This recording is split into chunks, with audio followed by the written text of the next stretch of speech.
하나님은 태초부터 어떤 사람은 구원하기로 어떤 사람은 심판하기로 예정하신 것이 아니라 처음부터 누구든지 구원받게 예정할 뿐 심판받게 예정하지 않았다. 주의 약속은 어떤 이들이 더디다고 생각하는 것 같이 더딘 것이 아니라 오직 주께서는 너희를 대하여 오래 참으사 아무도 멸망하지 아니하고 다 회개하기에 이르기를 원하시느니라. 하나님이 세상을 이처럼 사랑하사 독생자를 주셨으니 이는 그를 믿는 자마다 멸망하지 않고 영생을 얻게 하려 하심이라. 하나님은 악과 불의를 스스로 행하지 않으신다. 다만 사람이 악하게 살고 죄를 지면 그 행위대로 형벌을 주시는 것이다. 그러므로 너희 총명한 자들아 내 말을 들으라.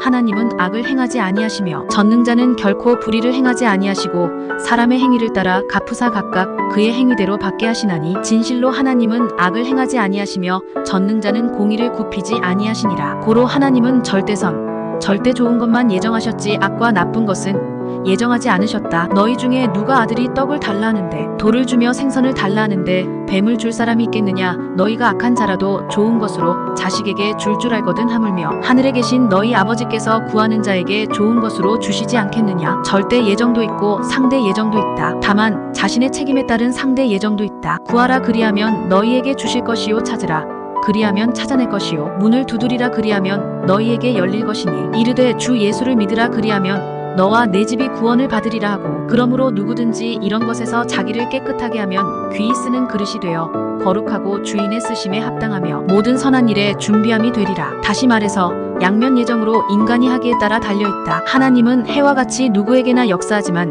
결국 그 나라는 열매 맺는 백성만이 들어간다는 것이다. 그러므로 내가 너희에게 이르노니 하나님의 나라를 너희는 빼앗기고 그 나라의 열매 맺는 백성이 받으리라. 고로 지구촌 모든 만민을 구원하려는 것이 하나님의 예정이지만 자신의 믿음과 수고와 몸부림으로 그 구원이 이루어진다. 주께서 사랑하시는 형제들아 우리가 항상 너희에 관하여 마땅히 하나님께 감사할 것은 하나님이 처음부터 너희를 택하사 성령의 거룩하게 하심과 진리를 믿음으로 구원을 받게 하심이니 인간의 책임 분담의 의미는 자신을 향한 하나님의 뜻이 무엇인지를 알기 위해 구하고 찾고 두드려야 한다. 하나님의 뜻을 알았다 하더라도 그 뜻을 실천하기 위해 노력해야 하는 것이다. 그렇다면 인간 책임 분담의 범위는 어디까지일까? 하나님은 90% 이상 인간을 도우신다. 인간의 책임 분담은 10%이다. 이것이 인간에게는 100%이다. 반드시 하나님의 역사하심에 자신의 책임 분담을 다하여 하나님의 뜻과 뜻 안에서 자신의 소망을 이루는 것이 예정의 근본 뜻이다. 사람도 성장함에 따라 각자 자기가 해야 할 일이 많아지게 되듯이